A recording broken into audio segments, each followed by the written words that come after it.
Nakalatag ang ikakasang seguridad ng Police Regional Office Mimaropa. Bukod sa mga ipinakalat na mga pulis, higit 200 police assistance desk din ang kanilang inilagay sa buong rehiyon. Si A. Sapit ng PIA sa Balitang Pambansa. Nakahanda na ang kapulisan sa rehiyon ng Mimaropa sa pagdagsa ng mga taong dadalaw sa mga sementeryo ngayong Undas, ayon sa Police Regional Office Mimaropa. Ayon kay Police Lieutenant Zoe Compleza Celoterio, nakalatag na ang iba't ibang security measures ng kanilang Police Regional Office upang makontrol at maiwasan ang gulo anumang oras. Kalakip dito ang deployment ng PNP personnel, paglatag ng mga police assistance desk at checkpoint sa iba't ibang memorial sites. Siguro kung preparation ng pagsasabihan, ready naman po yung video, lalo na po yung sa operations na part, no? Kasi pinaghandaan na din nila.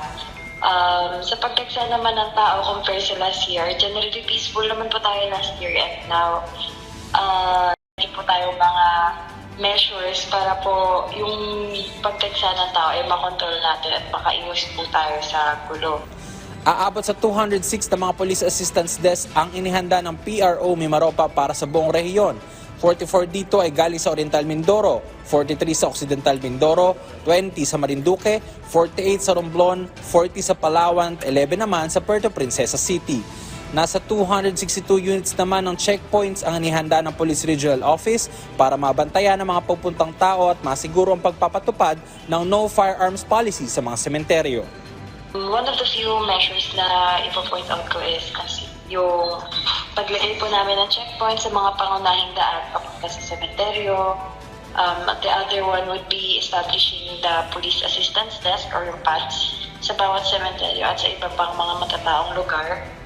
Next is yung mga police natin ay nag-iikot sa paligid ng mga memorial sites. Continuous monitoring din ito.